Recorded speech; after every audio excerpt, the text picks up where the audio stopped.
And we'll kick things off with the game from Sunday afternoon, where Burnley's unbeaten start to the season has come to an end after they were beaten 1-0 away at Millwall. 65% possession for Burnley, 8 shots, an XG of 0.17. All together now, Justin. Scott Parker masterclass. I don't know what else to add to it, and I don't know what I'm going to say that's been different for the past few weeks, other than, goodness gracious, this was like watching paint dry. You can't discredit Millwall's performance, because I thought Millwall were great, and we'll probably get onto them. But this really was a disastrous performance from a Burnley perspective, because they, to an extent, Burnley have been getting away with it, if you like. They've been getting results, but now they're not. And if his football's not, it has been getting results, and the data's been showing that the tide can turn, this is the tide turning. Unfortunately, this was a really, really poor performance, dreadful performance, and one that we've seen very regularly so far this season. Yeah, it was dull, wasn't it? And you say we've seen it fairly regularly this season. I think this was arguably the most extreme example yet of Scott Parker ball, because they had so much of the ball, but didn't look like scoring at any point, did they? No. It was dull as dishwater. And they played right into Millwall's hands, and Millwall dealt with them pretty easily in the end. Let's be honest, a defeat has been well overdue for Burnley, hence it. Anyone who's had a passing interest in the Championship may have looked at the table and thought, well, Burnley are doing all right, still yet to lose this season. But it's been far from the case, hasn't it, when you give it the old eye test. I remember Scott Parker ball not being the most enjoyable when he was at Fulham and Bournemouth, but it's like he's turned up the Scott Parkerness to a whole new level. They are completely toothless going forwards, Justin, and completely bereft of imagination. And let's not forget, this is a genuine top 3 team we're talking about right here. On paper, this squad is without a doubt in the top 3 in the division. In terms of talent, a lot of these players would walk into the vast majority of Championship sides. Yet, Scott Parker is sucking the life out of this team. And it just makes me wonder how a team can just be, knocking it around, and then trying another cross and not getting the idea that that's not going to work. I just don't get it, Justin. It makes no sense. I mean, if you ought to tactically break it down, I think they were getting the ball into wide areas very often, but they weren't doing anything with it. Just for the entire season, they've created 16 big chances in the Championship so far this campaign, which is the second worst in the league. It's the second worst. They've got a top 3 squad. It's actually very. He's doing a really good job of making a top 3 squad look incredibly boring in this league. I think that's an achievement in itself. And I know Burnley fans will say, well, we need a bit more firepower, we need this, we need that. You don't. You've got a squad that is capable of doing so much more than what it's doing right now. Justin, may I make a possibly controversial statement? I would even go as far to say that on paper this squad is probably better than the one that got promoted 2 seasons ago. Yeah, it's debatable. It's debatable, but that squad was very much at the start of the phase it's going through now. So you've probably got a good argument, and maybe pound for pound it is better. But the argument remains the same. This squad is a top 3 squad. The way it's playing is bottom 3. I think Burnley. I don't know. I don't want to make the prediction that if they continue playing their way, they won't go up. But it's really hard to make an argument for them because they're so unconvincing. But they might just have the quality to get through it. But this isn't sustainable. This isn't going to put bums on seats. This isn't going to get the fans on board. The style of football, it provides nothing. It provides no joy. It provides no excitement. It is lifeless. Yeah, completely and utterly lifeless. I've been looking on Burnley Twitter to try and gauge the vibes around the place about Scott Parker, because we have been saying a lot that there's a growing sense of frustration about how they're playing, and more are starting to say, well, now I'm starting to see why Bournemouth and Fulham fans weren't very impressed with Scott Parker. And it seems like many have now tipped over the edge, with some saying they even want to get rid of him now. I'm not sure how serious those suggestions are, but the way they're currently playing, they can't keep doing this and expect to seriously be in the conversation for the top 2, can they? They simply can't, because they're not losing many games, granted, but they're dropping so many points against teams that they should be beating. I'm not saying Millwall was like an easy 3-pointer by any means. That's definitely not what I'm saying. But you go back at some, like this Millwall game, for example, was kind of a microcosm of what the problems are, and they weren't really in the game, were they? And it's not like they've just been unlucky in some of the points that they've dropped. They've just been so dull. They've been nowhere near good enough, have they? No. And again, it's that argument of, well, they have to be lucky, have they been unlucky? They're not creating enough chances week by week. They're simply not. That, you know, the 16 big chances for the entirety of the season, which is second worst in the league, that's a stat that backs that up. If you're going to be pushing for the top two this season, you need to be much better. Yes, they might keep the ball. Yes, they might shut opposition out. But if you're going to be a top two team, maybe even a top six team, you have to look remotely threatening on a week by week basis. Burnley don't. It's quite incredible that they don't. And I'm trying to find new ways to say the same thing, but this isn't working. This isn't working, and this will not work. You've got to look at it past 13 games of the season that we're on now. 20 games, 30 games. Where are Burnley going to be playing this style of football? That's the question that Burnley fans and the hierarchy need to ask themselves.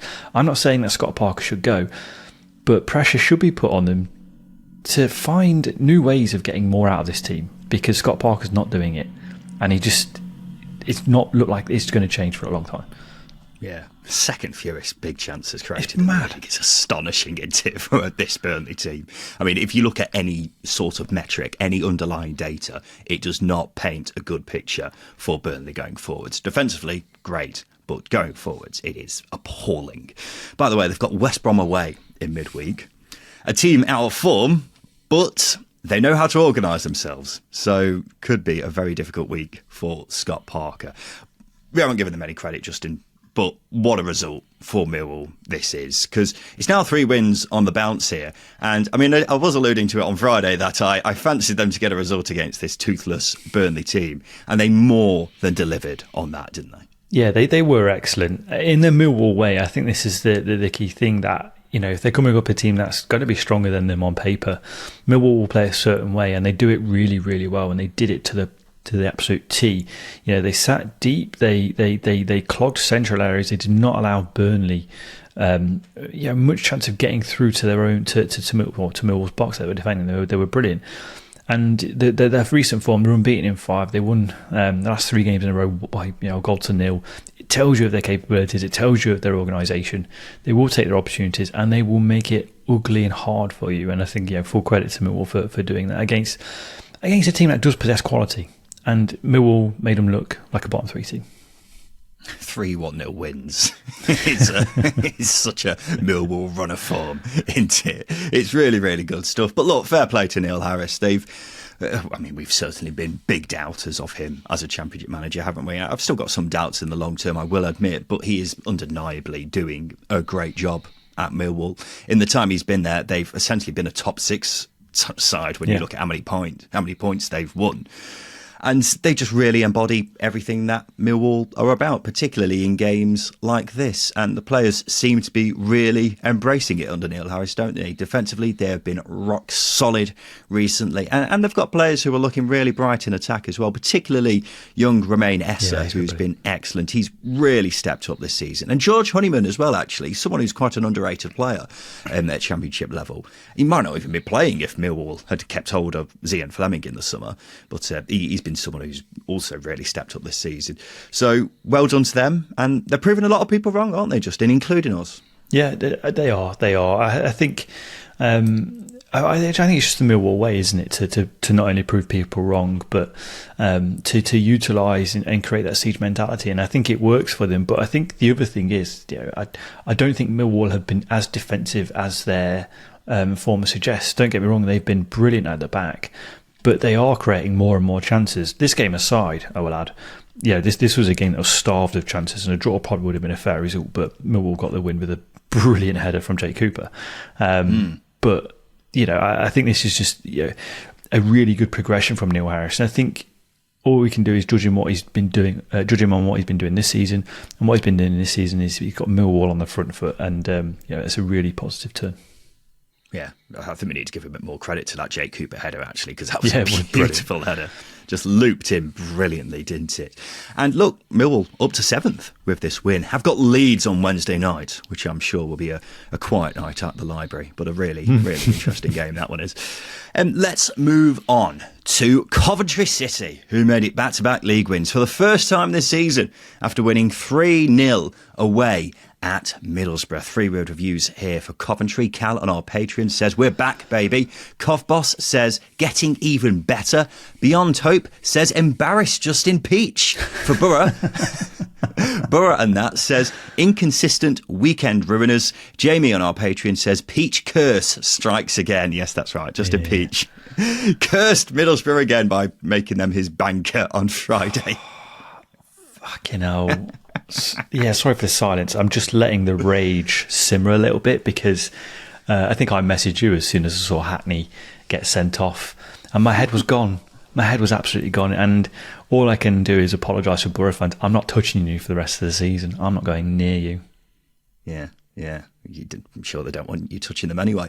But yeah, Middlesbrough were down to 10 men for over an hour after Hayden Hackney got 2 yellows after 22 minutes, which isn't bad going, is it? Obviously a game-changing moment, Justin, but it was the right call, wasn't it? It's a nasty challenge for the second yellow, although you don't look sure judging from your facial expression. I don't. And the reason why I'm not sure is because for my day job, I cover Premier League football as well.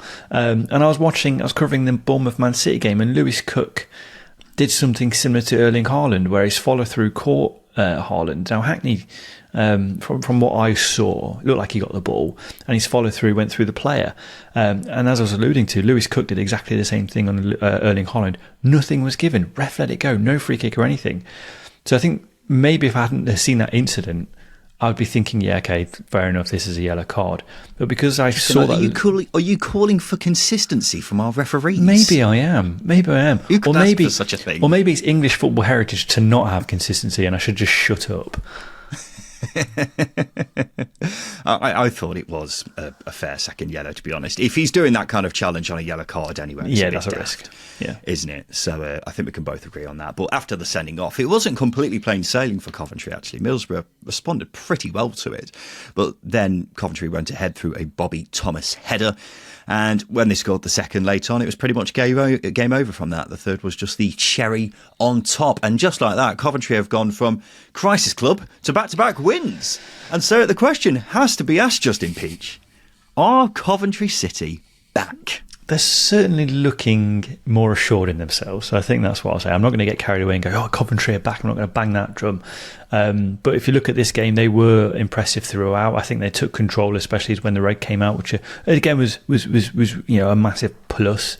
There's a decisiveness seeping into this Coventry team, not only with the way they're playing, but the decision making and everything else. And I think that all stemmed from the halftime changes last week against Luton. And again, Borough going down to 10. Coventry got wide. They stretched the game. They delivered crosses. The movement was good. It was positive. It was fluid. All the ingredients were there that you need to pull apart a team defending with 10 men. And they did that. They answered the questions that they had in front of them. They did it emphatically as well. So, are Coventry back? I wouldn't say that yet, but they're certainly looking, like a decisive, forward-thinking team once again. Well, it's quite funny because Coventry had been so poor, hadn't they? But because there's been quite a lot of inconsistency across the Championship this season, they're now 13th and only 6 points off the top 6, which is insane. It's a proper leapfrog up the table from them, isn't it? But I was alluding to this last week. It is around this time of year that Coventry just click and genuinely become one of the best teams in the league. Back-to-back wins would imply it's happening again right now. And look, they've got Derby at home in midweek, who are shocking away. So there's a very good chance he'll become 3 wins on the bounce. And hopefully this is them back, isn't it? I think we both want them to be back. And they'll hopefully be making good on the amount of talent that they have, because they do have a ridiculous amount of talent, don't they, Justin? Even despite their poor start, it's undoubtedly a top 6 team on paper. Yeah, it really is. I mean, you could have made that argument last season, especially as the season progressed. Coventry did get better, their form improved before it tailed off towards the end of the season, of course. But I thought they had a squad capable of competing for the top 6 last season. They were there or thereabouts, and they certainly have that this season. I mean, we've thought they had a team that was good enough to compete for automatic promotion. And I think I would still hold that remit because I don't think the bar is as high as it is last season. Now, I know results and form will suggest that this team isn't good enough to compete for automatic promotion, but pound for pound and based on individual talent, I think it can match more than enough teams at the top of the Championship. So placing wise, they probably won't get there, but the squad's certainly capable of putting together a consistent run of form. And so is Mark Robins. We've seen it for the past 2 or 3 seasons now. Yeah, and if Coventry are properly back, then that's very bad news for the rest of the division, isn't it? Because it is a very talented team, and when they get going, they have shown in the last couple of seasons that they're very difficult to stop. And it's also got to be said that there was a reason why we predicted them to finish second at the start of the season, as you were alluding to then, Justin. Considering, I think the other thing you've got to say is, considering just about every team bar Sunderland hasn't really grabbed us by the scruff of the neck so far, anything is possible for Coventry, despite the poor start, as long as they are truly back. Hopefully this isn't a false storm, but if this is going to be 3 wins in a row, then bloody hell, they are going to be chock full of confidence once again, aren't they? I don't really know how much we can judge Middlesbrough on this game, Justin, after they were down to 10 men for so long. I thought they actually played pretty well, despite that and what the scoreline says, but it felt like they were just getting a bit of momentum going again, maybe picking up a bit of consistent form. I'm hoping this doesn't put that to a halt. I don't think it will. Again, you've got to take the context into it, is that they probably started this game a little bit too slow. Hackney getting 2 yellow cards very early on and being sent off after 22 minutes completely changes the perspective of the game. But again, I think Michael Carrick can draw positives out of that because they responded well going down to 10 men. And it wasn't until the second goal they were still asking questions of Coventry, but obviously the second goal killed it, and then Coventry ran into sunset. So yeah, you might be able to make the argument that they were building some momentum and this might halt it, but I don't think it will, because I think there are positives to take out of this to take into the next game and go from there. So yeah, the 3-0 scoreline's a bruising one, but again, the context of the game is they were down to 10 men for mass 68 minutes. Close enough. It's fine. I think everyone gets what you're trying to say. Yeah, I don't disagree with too much of that, Justin. Only other thing to mention on this game is that neither team were playing in their home kit. Middlesbrough were in their away kit, despite it being at the Riverside Stadium, and Coventry were in their third kit. What have we done to the world, Justin? What is going on? Pure woke football. I knew you were going to say that. Pure woke nonsense. Utter woke nonsense. It's something that caught my eye. Here's another thing that caught my eye, Justin. Sheffield Wednesday 2, Watford 6. Yeah, 3-word reviews here for Watford. Andrew said, "What just happened?" Laura says, "Pretty darn good." Geordie says, "Vakoun Bayo goat." For Wednesday, Matt says, "Had better days." Vakoun Bayo scored 4.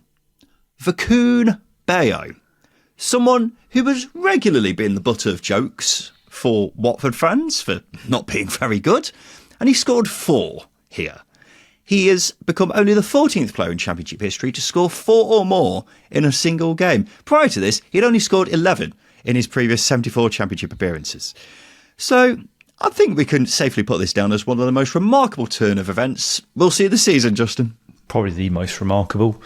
A goal-shy striker scoring 4 in one game in an away game. A tough place to go, Hillsborough, as well. I'm still trying to work it out what happened in my head. I think Sky pulled out the stat that he scored 2 goals in 33 games.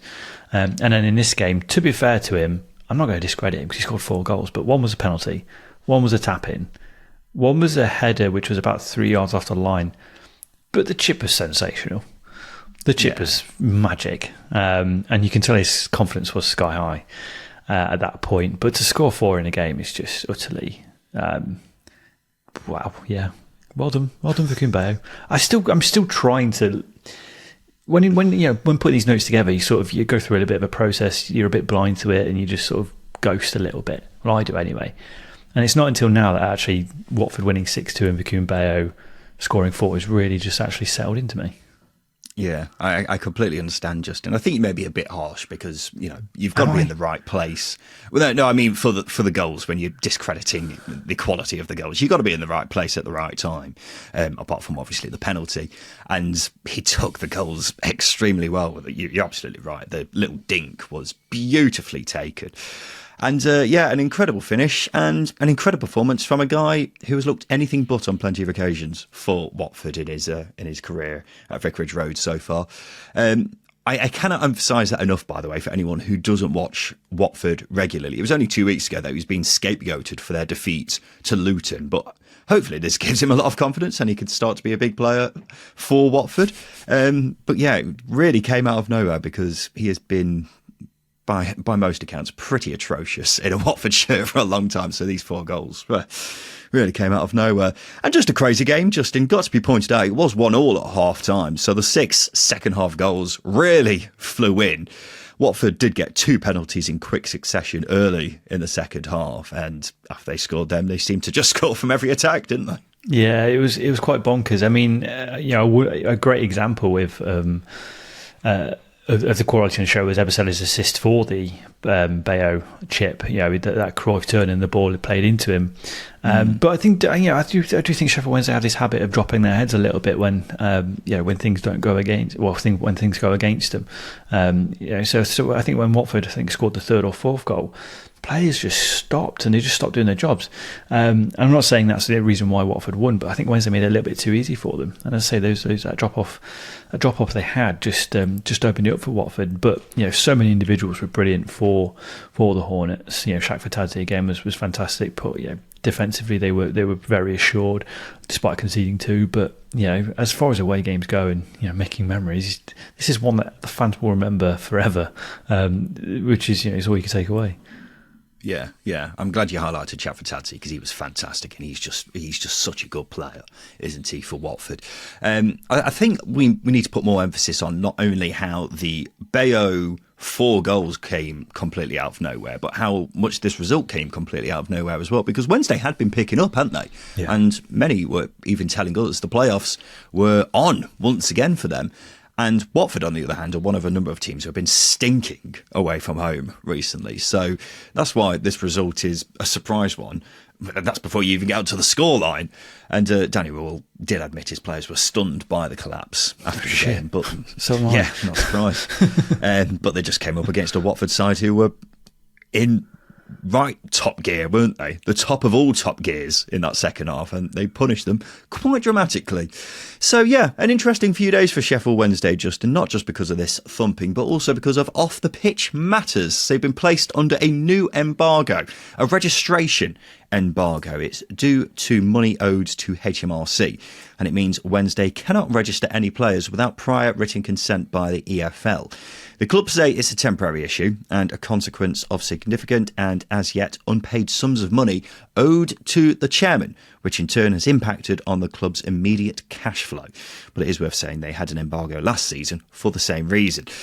I don't think it's a major issue, Justin, but it is a timely reminder that there's always a risk of self-implosion while Sheffield Wednesday continue to be owned by one Dejphon Chansiri.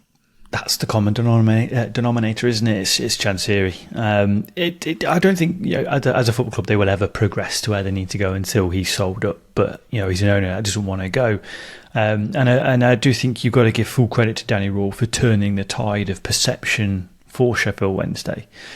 I think a good run of form, a solid run of form, and them looking like a solid outfit and a good summer of recruitment can really, really paint a different picture. But Chansiri, as we know, and despite this being a small issue, it's still an issue. Chansiri, as we know, is still a head case of an owner, and that won't change until he's sold or he has a completely different personality, which is unlikely to happen. It would be funny, wouldn't it, if he just turned into a completely different person one day. That'd be quite nice, actually. I think a lot of Sheffield Wednesdays will be hoping that does happen, no matter how likely it is. But yeah, I don't disagree with anything you've said there, Justin. Chansiri is the one common denominator holding back Sheffield Wednesday as a football club, isn't he? Because there's always some risk of madness lurking around the corner while he's at the club. And while Admittedly, we haven't had anything as mad yet this season, as we had plenty of occasions last season. But there's always a chance that does happen, and just makes everything unravel for Sheffield Wednesday. So hopefully, at some point, we will see a change at the top. He has said on multiple occasions that he would sell to the right person, but at the same time, he seems to contradict those words by getting in the way of any particular sales. So yeah, but that's just Sheffield Wednesday under Chancery, unfortunately, isn't it? It's like me saying my car's up for sale, but it's a completely ridiculous price I'm going to offer you. So that's just how he rolls. Yeah, I certainly get the sentiment there, Justin. Right, it's now time for us to check out how our second tier bet builder and multiple with SBK got on, which included our game of the week, as well as Justin and I's two bankers from Friday. So our bet builder was on Luton v West Brom on Friday night, and a £10 stake was due to return around £100. We had Elijah Adebayo to have a shot on target, which did come in. Under 4.5 cards, which also came in. Under 3.5 goals, which came in as well. And then the final selection, Luton to win. Damn it. So close. So close on the old bet builder. What are you going to say, Justin? Told you so, didn't I? West Brom double chance, I'm just saying. Justin, if we had West Brom double chance, we would have got about £20 back from a £10 stake. It would have not been worth doing at all. £20, that will get you 2 pints in London or a pizza from Domino's. So, people are winners. We're meant to be making appetising bet builders for our listeners here and trying to say how we think the game is going to go. It's a very hard game to call. We said that on Friday, wasn't it? But there was utterly no point in doing West Brom double chance, particularly with our multiple, which would have been incredibly short odds if we went for West Brom double chance, because a £10 stake on that was due to return at £60, and we didn't have much luck on that. We had Luton, Middlesbrough and Leeds all to win. Leeds, the only winner there, which is a shame because, Justin, we've had a bit of form recently, haven't we? We have. That was again, it was, picking Middlesbrough is always a risk, as we know, and I'm going to say I'm not going to go near them anymore, so they're not going to be the letdown. And obviously the Luton game was, as you keep pointing out, was a tough one to call. But our form, we can have these setbacks, but it's up to us to go again, and we will be back. And we will be back once again in the preview show this coming Friday with SBK. Justin, let's have a quick break. After that, we'll talk about a pretty much walk in the park for Leeds United and Bristol City, the hand of God.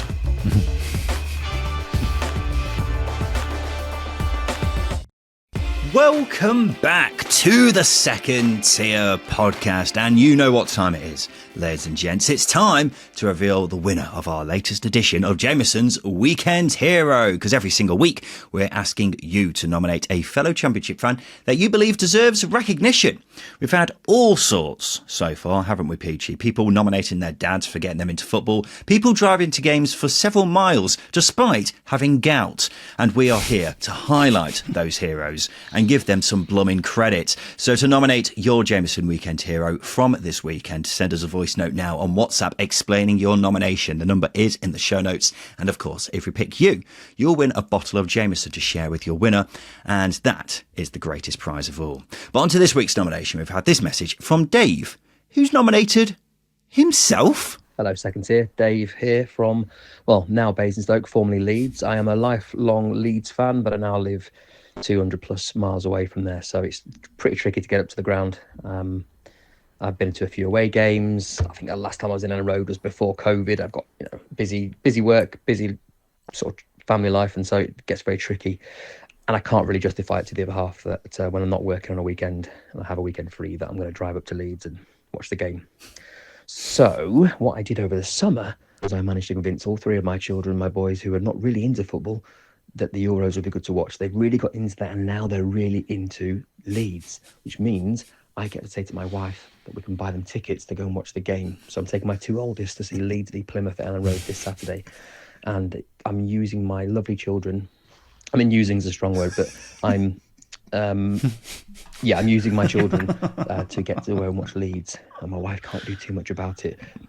That said, she's been very good about it, so I'd like to nominate my wife as hero, Jameson's hero, because I just think that Who am I kidding? It's for me. I've worked really hard to get my kids into football, and this has worked really well. Anyway, can I get the ball? Thanks.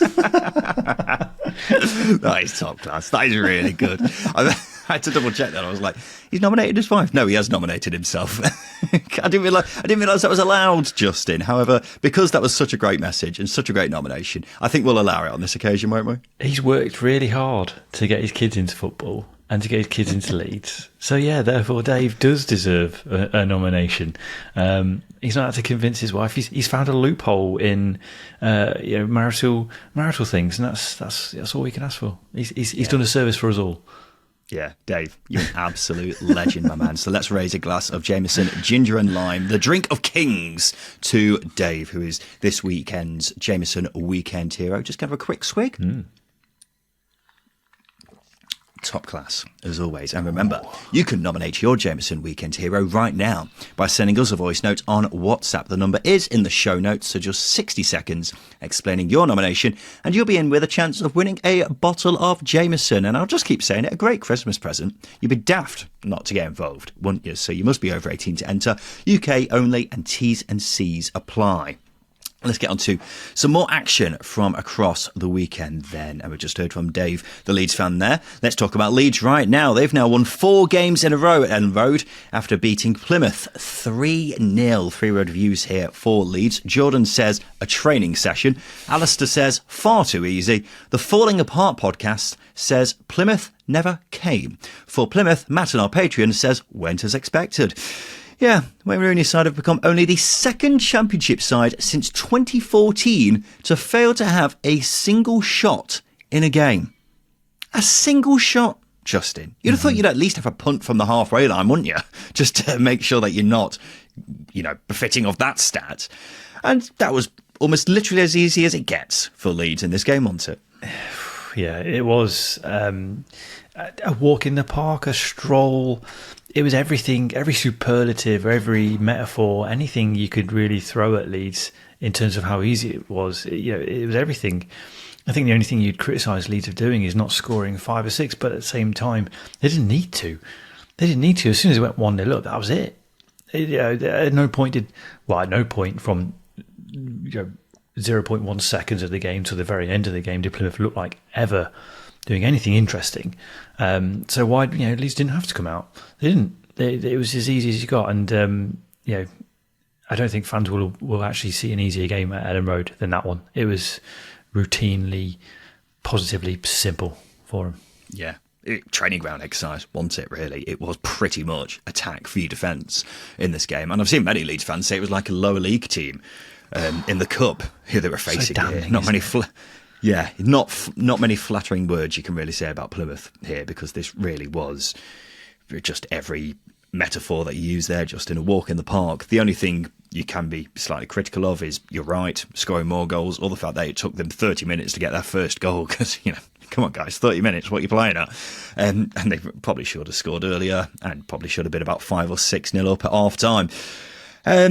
And yeah, I feel sorry for anyone who had to sit through what was a pretty dull second half, where Leeds were pretty happy with what they got and just sat on it, and Plymouth didn't really lay a glove on them. Well, literally didn't lay a glove on them, did they? Not literally, but you know what I mean. So yeah, probably one of the most one-sided games we'll see all season, because it doesn't get much more one-sided than that, does it? In fairness to Plymouth, they were missing several players, including Morgan Whittaker, who was bizarrely on the bench but not brought on. Not sure why, whether that was kind of an admittance from Wayne Rooney that we're not going to get anything here, so may as well rest Morgan. Don't know. But it's got to be said, Plymouth, even though we are, 13 games into the season now, Justin, they have been completely outclassed on multiple occasions already, haven't they? It's not a good look for their hopes of staying up, is it? No, it's not. And we had a lot of Plymouth fans tell us that they were improving, and there were improvements, but they quickly become a really, really poor team again. A really poor team. And as you quite rightly say, they've been outclassed on quite a few occasions. And it's not a surprise. And as I said, they have had some bright moments, but they're looking too easily beaten on too many occasions right now. I mean, I actually think having injuries going into this game is no excuse not to have a shot on goal. They had just 5 touches in Leeds' box in this game. It is truly, truly remarkably terrible that's happened. And you'd be half shocked that they've not offered a refund to supporters going up to that game, because they saw nothing of anything. It was quite terrible, and I think if that's a standard they're going to set going to tough away games, then they may as well throw in the towel now. Yeah, that was a team that had nothing, no fight, nothing. It was terrible. And it does make you it makes me ponder for the rest of the season whether or not they got the scrap, they got the tactical know-how to really, really fight and get out of that bottom three. Yeah, well, their away form continues to be a big concern for us, doesn't it? 1 point from 7 games on the road now this season, 1 goal scored, 16 conceded. They are terrible away from home, and their games at home park have a tendency to be complete and utter carnage.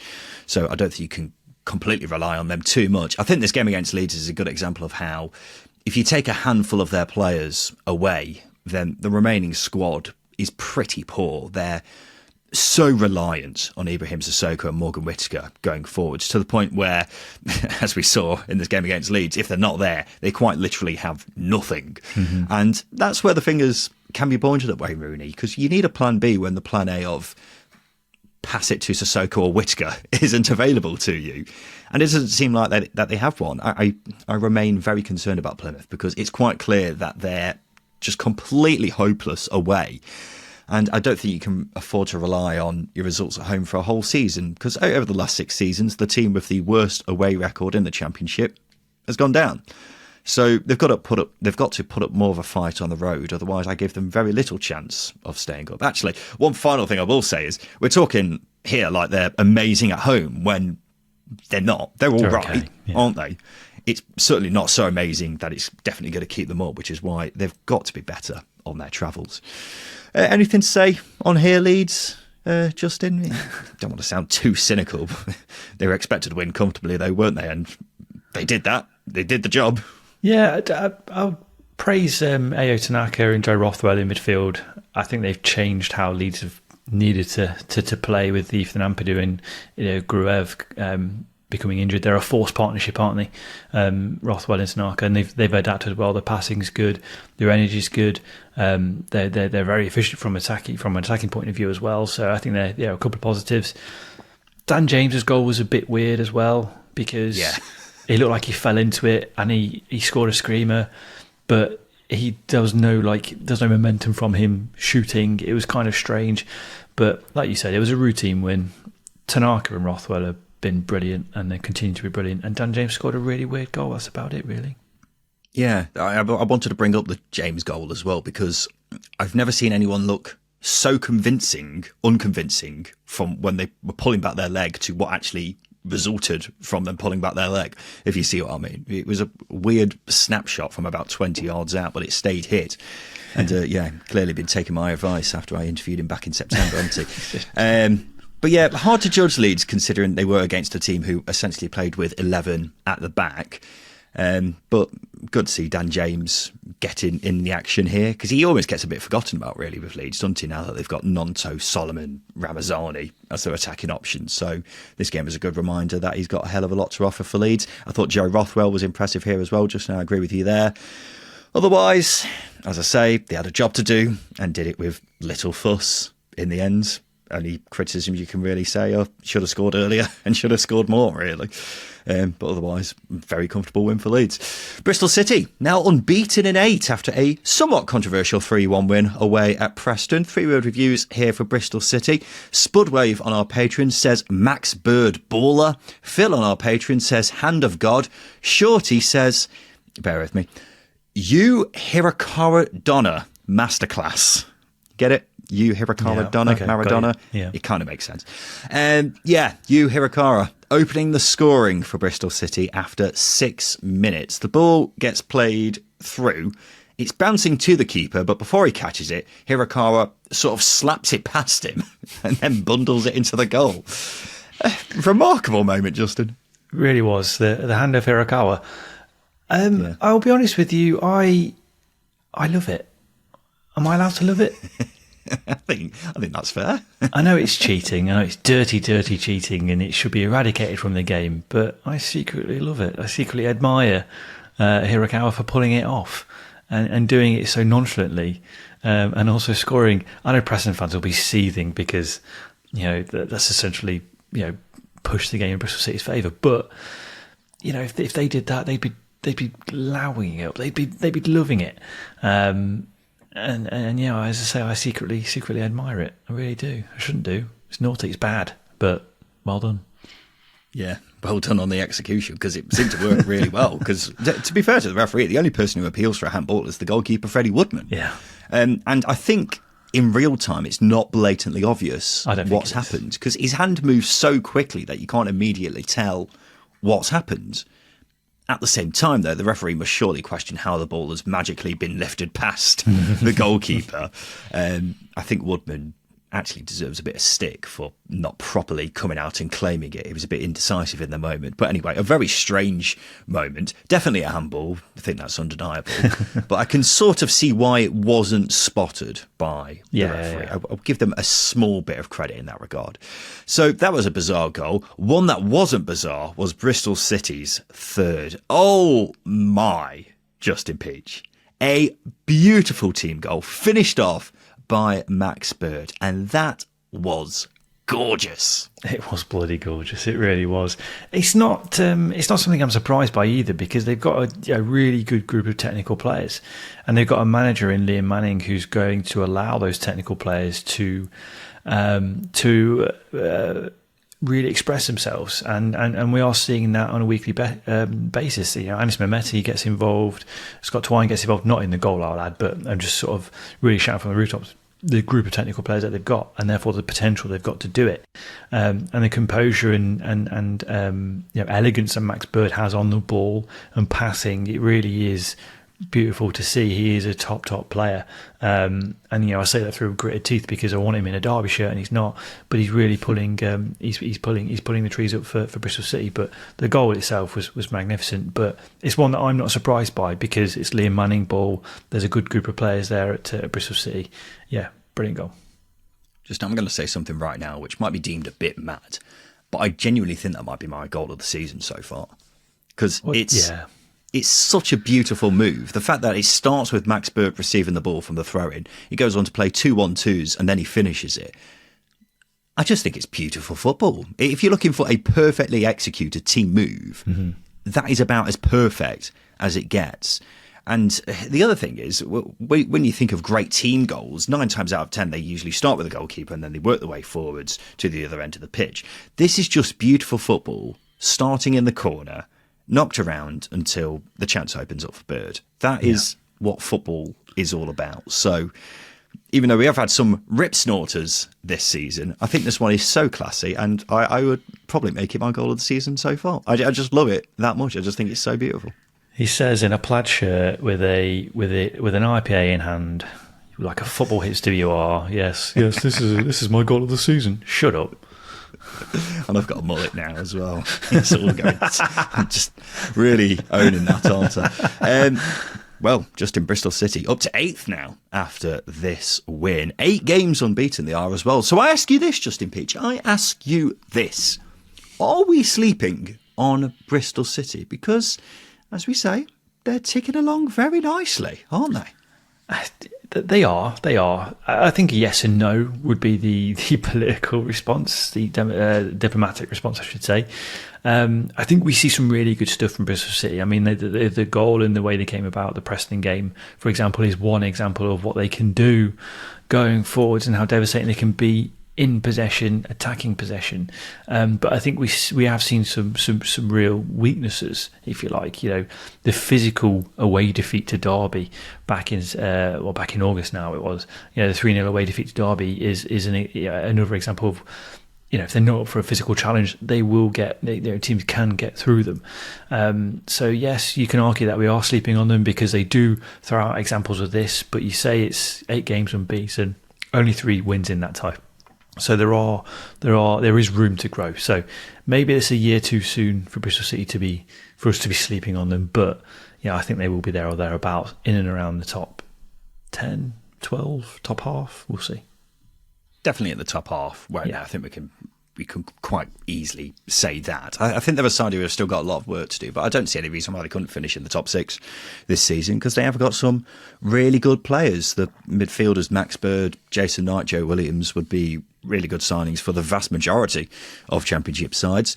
Yu Hirakara, proving to be a really exciting player, not just with his feet, but with his hands now as well. Liam Manning, really good manager who we've always been fans of. And I think there are some things holding them back, like defensively they could be a lot better.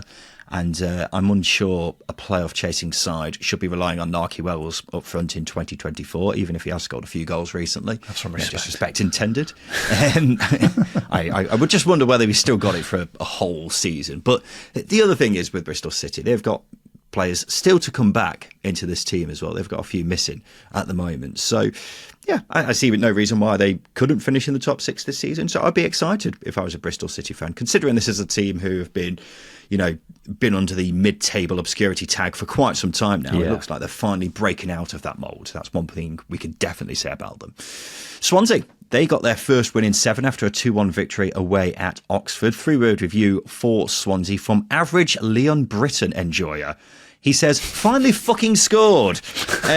Yeah, not just their first win, their first goal scored in over 9 hours of football. 9 hours, Justin. That's like an entire season of a TV series. Yeah, I was going to say. Unbelievable. It's a whole season of Game of Thrones almost. He's just one episode away from completing that. That's an incredible stat.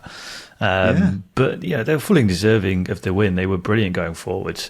I think the first goal pretty much summed up how creative and quality they can be. It was a brilliant ball recovery from Josh Key, wins possession back, dribbles up the pitch, delivers a pass for Ronald, who delivers a beautiful cross for Vapotnik. So, I think we see the potential sometimes in this Swansea side, and we get it in glimpses, and we definitely got it here. Incredible turnaround in goal scoring form. Yeah, even though they have been in this goalless run, they have actually been playing pretty well. Yeah. They've not been terrible by any means, have they? Just unable to hit a barn door. And then in this game, they created so many chances that they just had to score eventually, and they definitely deserve the win here. Luke Williams even called it the best away performance of the season, which I won't disagree with him on. And he'll be very happy to get a monkey off the back. As I say, they've been a lot better than their recent results suggest. So don't be surprised if they go on a decent run now with some good-looking fixtures coming up. And I'm sure this will be a big sigh of relief for Swansea that they've finally managed to break their goal-scoring duck. They've also re-signed Cyrus Christie on a deal until the end of the season as well, Justin, which is always nice, isn't it? Good to see him back in football. But it's really not happening for Oxford United right now, is it, Justin? Back-to-back losses. This was their first loss at home this season. No win in 8. They've now dropped down to 19th after being 9th at the end of September. Yeah, a concerning drop-off, Justin. Yeah, it is a concerning drop-off. I think the most concerning thing is I think the last 2 games they've looked comfortably second best, which I know I've said time and time again on this show that I think that the key positives you can take with Oxford this season is they've looked very competitive in games, but the last 2 they've looked really, really poor. And as I say, comfortably second best. In possession they weren't very good here at all. Yeah, they were very sloppy in it. As I say, that Josh Key ball recovery, winning possession back in the final third, and then dribbling up the pitch again in that counter press, it's not really clicking for them. And I think from Des Bookingham's perspective, he'll be really disappointed in how they defended in this game, not necessarily how they put together attacks, but how they're defending. I think that's the key concern there. That they've dropped the ball a little bit, and now they're being punished.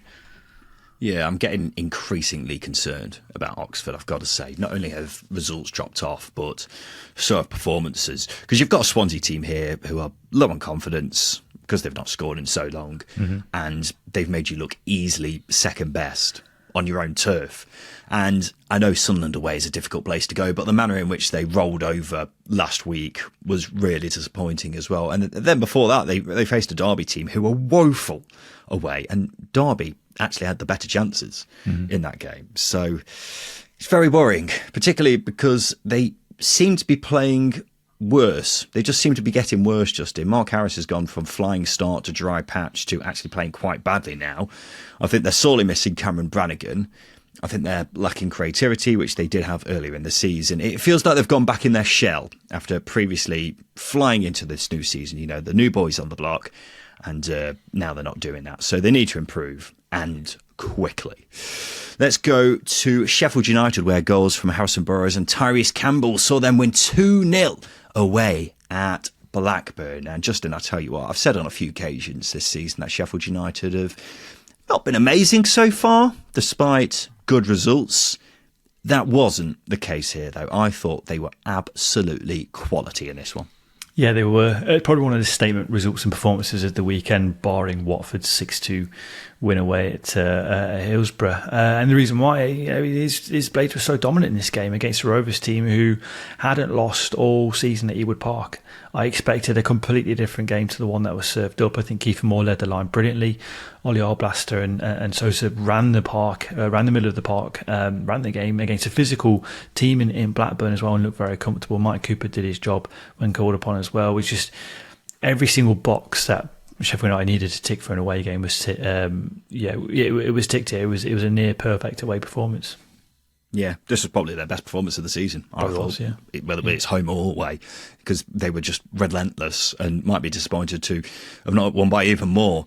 They were just well in control throughout the whole game. And keep in mind, Blackburn were unbeaten at Ewood Park prior to this, so to win this so comfortably was very, very impressive. I thought Harrison Burrows was excellent on the left, took his goal really well.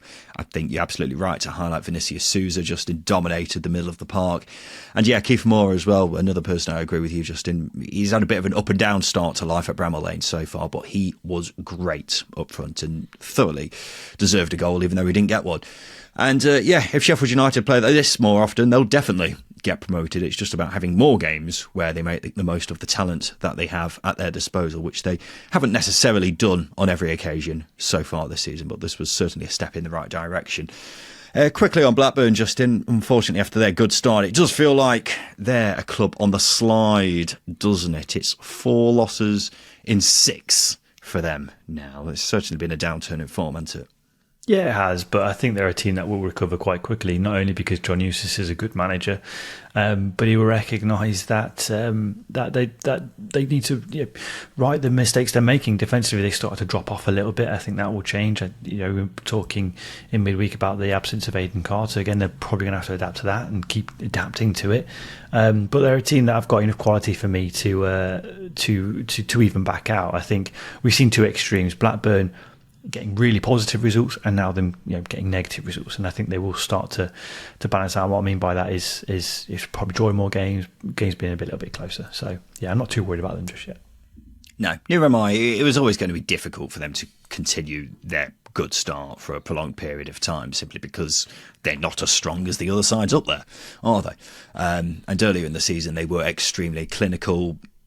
They've now lost that with just 2 goals in 6 games, and they're not creating a shed load of chances. So that would be a concern. And yeah, they need to try and turn it around, otherwise they'll keep sliding down the table. But I'm not overly disappointed or concerned yet. I think I'd be surprised if they had a dramatic drop, but it's obviously something John Eustace needs to arrest quickly. And final game that we'll cover this weekend, Justin, a mixed afternoon for Ben Gibson in Stoke's 2-1 win against Derby. 3-word review here for Stoke. Oliver says, utter Stoke nonsense. Yeah, Ben Gibson ended up scoring the winner, but I think I'm going to remember the comical own goal he scored, Justin. Big crossfield ball comes over, he tries to head it back to Victor Johansson in goal, but he ends up heading it into an empty net because Johansson wasn't there.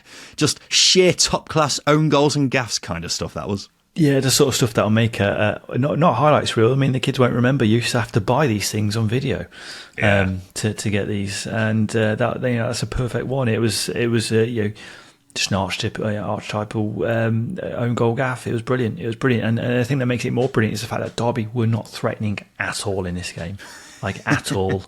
That was complete nonsense, utter Stoke nonsense, as the 3-word review pointed out. It was beautiful. It was beautiful to watch. It really was. Yeah. Yeah, I'm not sure what Victor Johansson was actually thinking there, because even if Gibson doesn't head it, he's never getting anywhere near the ball when he's come charging out. So a very strange decision from him. I also enjoyed him getting stuck in the net afterwards, just to really hammer home the humiliation of the whole episode for him. But Stoke definitely deserved the win here, didn't they, Justin? Both of Stoke's goals had an element of controversy to them, but I don't think they were the wrong decisions, I've got to say. And yeah, they were just simply better than Derby. I don't think either were amazing, but it's got to be said it was a much needed win for Stoke. It's their first in 6. Narcis Paletti's now had 9 games in charge at Stoke. Justin, how would you summarise his reign so far? It's been up, down, and in the middle. It's crossed every single barrier. I think it's a good question because it's quite hard to assess, but it's just been a very Stoke reign so far. I've not been overly impressed with them. I've not been outright disappointed with them. He's just been finding his feet with the team, and I think we're seeing that with the performances. You know, there are times where in this game they look absolutely brilliant, and there are times where they look really, really blunt and a bit shit. And I think that's just Palach, as I say, just finding his route with it. So I think for me the jury's still out on him. I'm not, as I say, not overly impressed with him. But there are occasions where I think, oh, okay, he's moving in the right direction. Then there are other occasions where I think, okay, well, it's very, very Stoke. So it's just one of those. Yeah, it is very Stokey. That's a very good way of summarising it, Justin, because I was trying to come up with one word to kind of summarise Stoke under Palach so far. And I was really struggling. I think it's just been okay, hasn't it? That's the best way I could summarise it. The 6-1 win. It's Stokey. There you go. That's what I was looking for. Yeah, apart from the 6-1 win against Portsmouth, there hasn't particularly been a standout performance, or many standout performances, I should say. They are a bit strange, Stoke, because what tends to happen is they have spells in games where they're really, really good, but then in the same game they have spells where they're really, really poor. Mm-hmm. So it's something they definitely need to work on. They've been worryingly leaky at the back, which is a surprise because I heard a lot about how Palach's defensive setup was very highly regarded in the coaching world. So that's another thing they need to improve on, and the underlying data shows that they're giving away a lot of chances per game. And this game against Derby was probably their best defensive performance yet, but it was against a Derby side who are shocking away from home. Mm. So, yeah, I'm not sure. Hopefully it will improve. I'd say overall it's still early days, but I've been swept off from my feet so far, is what I would say. Let's do the polls, Justin. This is the part of the show where we give the listeners 3 questions on Twitter because we want to get their thoughts and everything to do with the Championship. So the first question we asked was this: where will Burnley finish this season? Top 2, top 6, outside the top 6? Outside the top 6, Ryan. You know what? Right now, I would probably agree with you, which is pretty shocking to say about this Burnley team, but I just don't have much optimism around them at all. 70% said top 6, 21% said outside the top 6, 9% said top 2. Some very ambitious Burnley fans there. Who's the best goalkeeper in the Championship? Michael Cooper, Victor Johansson, Anthony Patterson, James Trafford. Do you know what? I would go to Victor Johansson, but Mike Cooper at Sheffield United really, really impressed me this season. Really, really impressed me. So I'm going to go. Good keeper. He bloody is. Yeah, I'm going to go with old Cooper. Yeah, I'll go for Mikey Coops as well. Yeah, I've always been a big fan of him, but I think he's really showcased what he's all about this season. He is top class. 32% said Victor Johansson, unbelievable shot stopper, but when it comes to other things, I've still got question marks over him. 27% of people said Mike Cooper, 24% said Anthony Patterson, 17% said James Trafford. And finally, do you like Busted, the band? Yes or no? Yeah, okay. I grew up with them, so it's almost one of those things where you have to like them, I guess. I tell you what, I've started listening to a few of their oldies recently, and they have got some bangers. Thunderbirds a go, Justin. That is quickly becoming my wake-up song to get me ready for the day. And I'm looking in the mirror saying, yes, Ryan Dilks is go instead.